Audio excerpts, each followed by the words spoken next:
IPS रूपा मोदगिल एक मुख्यमंत्री को गिरफ्तार करने वाली वो अफसर जिसकी मिसाल आज भी दी जाती है। आज जिस आईपीएस अफसर की कहानी हम आपको बताने जा रहे हैं वो महज एक शख्स की कहानी नहीं है। ये कहानी है खाकी के प्रति जुनून की। ये कहानी है अपने कर्तव्य के प्रति समर्पण की। ये कहानी है असल महिला सशक्तिकरण की। ये कहानी है आईपीएस अधिकारी दिवाकर रूपा की। एक ऐसी महिला पुलिस ऑफिसर जिसने अपना कर्तव्य निभाते हुए अपने मन से हर तरह का भय निकाल दिया। कौन है रूपा दिवाकर मोदगिल? आईएएस बन सकती थी लेकिन आईपीएस को चुना। वी.के. शशिकला के केस में सुर्खियां बटोरी।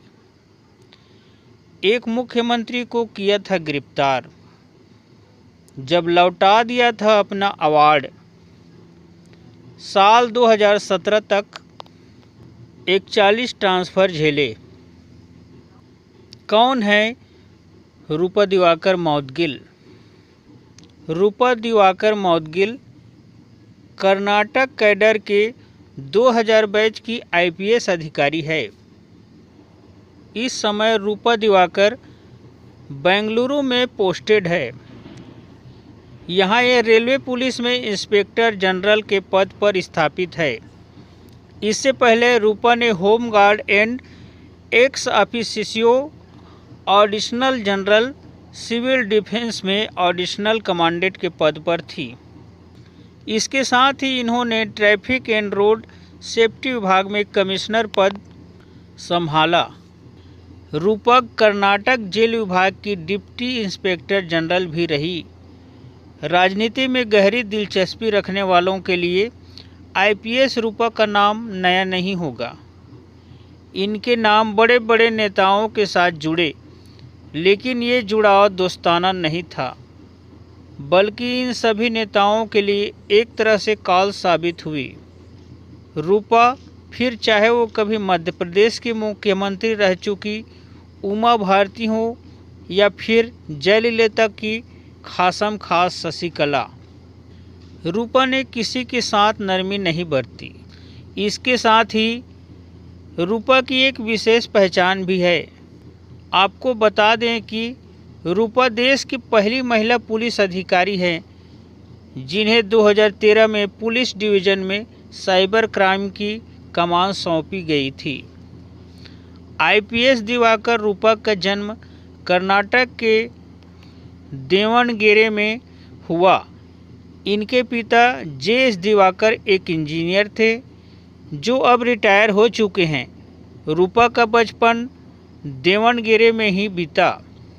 बचपन से ही ये पढ़ाई में आगे रही हैं। इन्होंने कुवेंपु विश्वविद्यालय में अपना एजुकेशन पूरा किया। रूपा ने ग्रेजुएशन में गोल्ड मेडल जीता था। इसके बाद इन्होंने बेंगलुरु विश्वविद्यालय से साइकोलॉजी में एमए पूरा किया।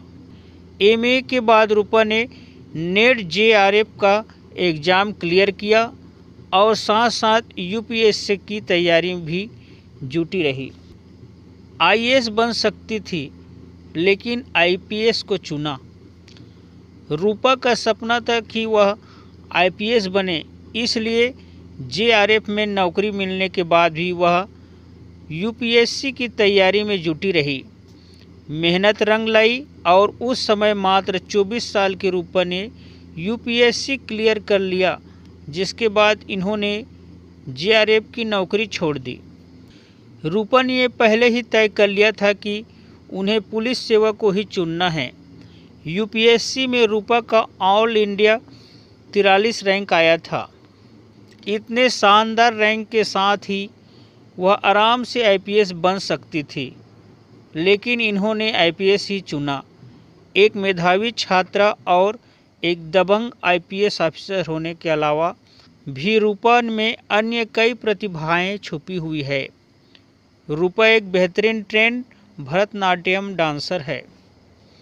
इसके साथ ही इन्होंने भारतीय संगीत की ट्रेनिंग भी ली है। रूपा ने बयाला ताड़ा भीम अन्ना नामक कन्नड़ फिल्म में एक प्लेबैक सिंगर के रूप में भी गीत गाया है। इन सब के साथ रूपा एक बेहतरीन शार्प शूटर रही है तथा शूटिंग के कई पुरस्कार भी जीते हैं। 2003 में रूपा की शादी मुनीस मुदगिल से हुई।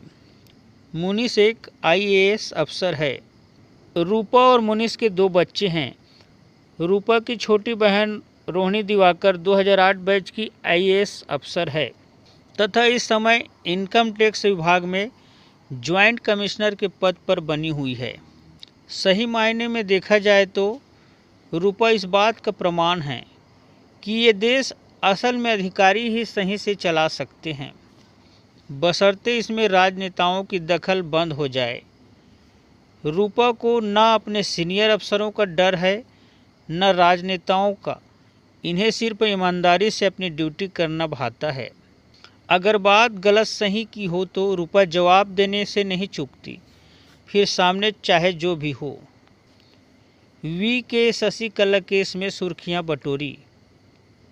जैसे कि यही उदाहरण ले लीजिए, एक सांसद है प्रताप सिम्हा। उन्होंने एक बार ट्विटर पर एक आर्टिकल ट्वीट किया जिसमें उन अफसरों के नाम थे जिन्होंने अपनी मनचाही जगह पर ट्रांसफ़र न मिलने पर अपना राज्य ही बदल लिया। इस लिस्ट में एक नाम रूपा का भी था। रूपा ने ये जब लिस्ट देखी तो इसका जवाब देने में उन्हें जरा भी समय नहीं गंवाया। इन्होंने सांसद महोदय को जवाब दिया कि ब्यूरोक्रेसी को राजनीति से मुक्त रहने दीजिए जनाब। अफसरों को राजनीति में मत घसीटिए, क्योंकि आने वाला समय में इससे सिस्टम और समाज दोनों को ही कोई फ़ायदा नहीं होगा। तो ऐसी ही रूपा जिन्हें अपनी बात कहने में जरा भी हिचक या डर महसूस नहीं होता।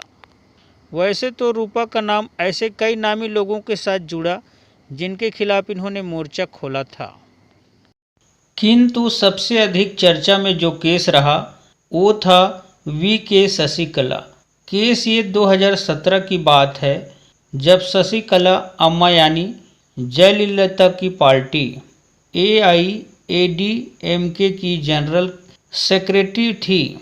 बाद में इन्हें इनके पद से हटा दिया गया तथा पार्टी से भी निष्कासित कर दिया गया। अब ये अपनी नई पार्टी AMM के जनरल सेक्रेटरी है। उन दिनों शशिकला जेल में थी और रूपा जेल विभाग में DIG के पद पर स्थापित थी। 2017 में रूपा उस जेल का दौरा करने गई थी जहां शशिकला को रखा गया था। इस दौरान रूपा ने वो सब देखा जो बिल्कुल गलत था।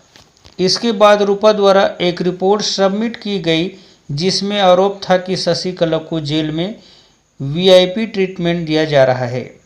रूपा ने आरोप लगाया कि 5 जेल के कमरों के बराबर का बरामदा शशिकला के निजी कक्षा के तौर पर उसे दिया गया है। इसके साथ ही रूपा ने खुलासा भी किया कि जेल में ही शशिकला के लिए एक अलग किचन तैयार किया गया है जहां उसका खाना बनता है। रूपा ने आरोप लगाया था कि इन सभी सुविधाओं के बदले जेल अधिकारियों को 2 करोड़ रुपये दिए गए। इतना ही नहीं बल्कि रूपा ने सीनियर को भी नहीं छोड़ा। उन्होंने जेल विभाग के DGP सत्यनारायण राव पर ये आरोप लगाया था कि वह उनके काम में बाधा डाल रहे हैं। इसके साथ ही रूपा का यह भी आरोप था कि जेल में कई तरह की अवैध गतिविधियां होती है। उनके मुताबिक उन्होंने 25 कैदियों का ड्रग टेस्ट कराया था जिसमें 18 कैदियों का टेस्ट पॉजिटिव आया था।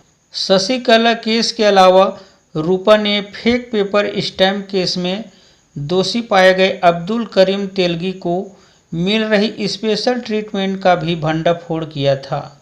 रूपा ने बताया था कि अब्दुल जिस समय जेल लाया गया था तब वह व्हील चेयर पर था और इस व्हील चेयर को चलाने के लिए उसे अलग से एक आदमी दिया गया था। रूपा ने यह भी आरोप लगाया कि वह जेल में 4 लोगों से मालिश करवाता था। मुख्यमंत्री को किया था गिरफ्तार। छोटे मोटे नेताओं की बात छोड़िए, रूपा ने तो मुख्यमंत्री तक को गिरफ्तार करने से पहले नहीं सोचा कि इसका अंजाम कितना खतरनाक हो सकता है। 2004 में उमा भारती मध्य प्रदेश की मुख्यमंत्री थी। 2003 में जब वह मुख्यमंत्री बनी तो उन पर 10 साल पुराने केस में गैर जमानती वारंट जारी हुआ। ये वारंट जारी किया था हुबली कोर्ट ने। उस समय रूपा कर्नाटक के धारवाड़ जिले की एसपी थी। वारंट मिलते ही रूपा मुख्यमंत्री उमा भारती को गिरफ्तार करने मध्य प्रदेश के लिए रवाना हो गई।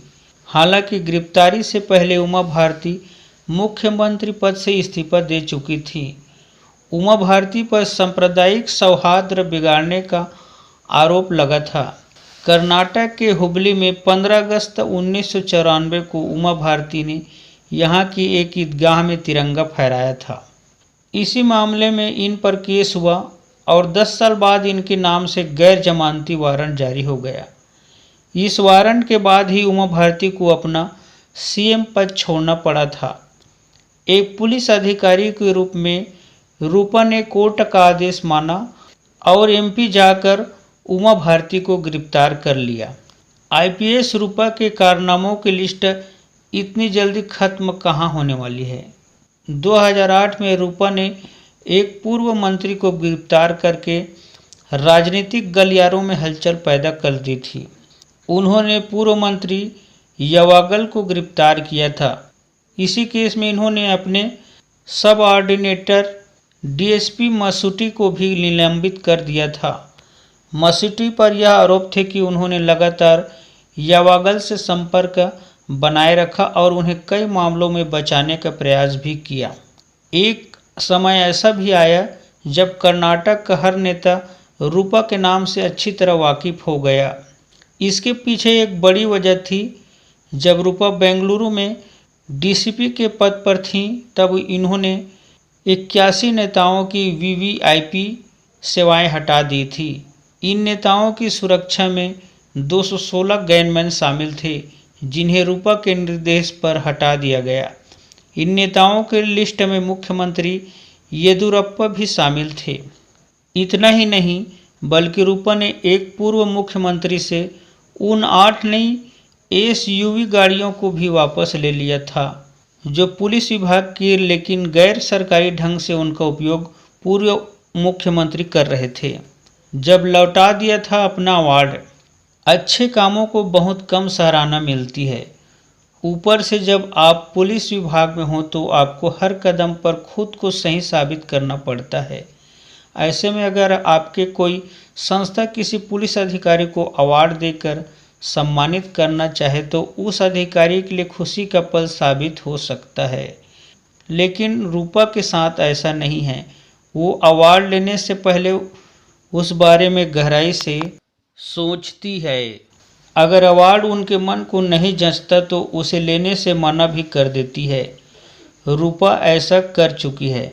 रूपा एक बेंगलुरु के home guard and civil defence विभाग के पुलिस महानिरीक्षक थी। नम्मा बेंगलुरु फाउंडेशन नामक संस्था ने उन्हें एक विशेष अवार्ड के लिए नामांकित किया। इस पर रूपा को खुश होना चाहिए था, मगर इसके विपरीत रूपा ने संस्था को एक पत्र लिखकर उनका आमंत्रण अस्वीकार करते हुए इस अवार्ड को ठुकरा दिया। नम्मा पिछले 8 साल से उन लोगों को ये अवार्ड देती आ रही थी जिन्होंने राज्य को रहने लायक बनाने के प्रयास किए थे। यह अवार्ड के साथ चुने हुए व्यक्ति को 1 लाख नगद राशि भी देती थी। रूपा के समय इस संस्था ने पुरस्कार राशि को दोगुना कर दिया था। रूपा ने ये कहते हुए अवार्ड वापस कर दिया कि हर सरकारी कर्मचारी से अपेक्षा की जाती है कि वह तटस्थ रहें। जिन संस्थाओं के थोड़े से भी राजनीतिक ताल्लुकात हैं उनसे समान दूरी बनाए रखने के साथ ही उनके प्रति तटस्थ भी रहना चाहिए। केवल ऐसी स्थिति में ही लोक सेवक लोगों की नज़रें में अपनी स्पष्ट और निष्पक्ष छवि बनाए रख सकते हैं। बता दें कि नम्मा बेंगलुरु फाउंडेशन राजीव चंद्रशेखर नामक एक बिजनेसमैन द्वारा फंड किया जाता है और राजीव एक पार्टी के राज्यसभा सदस्य थे। यही कारण था कि रूपा ने यह अवार्ड लेने से मना कर दिया। वहीं उस समय चुनाव भी नज़दीक थे, इसी वजह से इन्होंने पुरस्कार व कैश रिवार्ड ठुकरा दिया। साल 2017 तक 41 ट्रांसफ़र झेले। अगर आप ईमानदार हैं तो आपको सराहना नहीं मिलेगी, बल्कि हर बार आपको अग्नि परीक्षा से गुजरना पड़ेगा, वैसे ही जैसे रूपा को हर बार उसकी सच्ची ड्यूटी निभाने के बाद ही गुजरना पड़ा। शशिकला केस ने जब तूल पकड़ा तो रूपा को भी इसका इनाम मिला। उनका तुरंत ही ट्रांसफ़र कर दिया गया। 2017 तक यानी कि 17 साल में रूपा के 41 ट्रांसफ़र हो चुके हैं। इसके अलावा जिस डीजीपी सत्यनारायण राव पर रूपा ने आरोप लगाया था कि शशिकला को जेल में वीआईपी ट्रीटमेंट देने के बदले 2 करोड़ घूस ली गई है, उसमें डीजीपी राव भी शामिल है। उसने रूपा पर 20 लाख मानहानि का केस किया था, लेकिन इतना कुछ होने के बावजूद भी रूपा ने न तो कभी अपने तेवर बदले और न ही इन सियासतदानों के सामने झुकी। बता दें कि रूपा 2016-17 में 2 बार प्रेसिडेंट पुलिस मेडल द्वारा सम्मानित की जा चुकी है।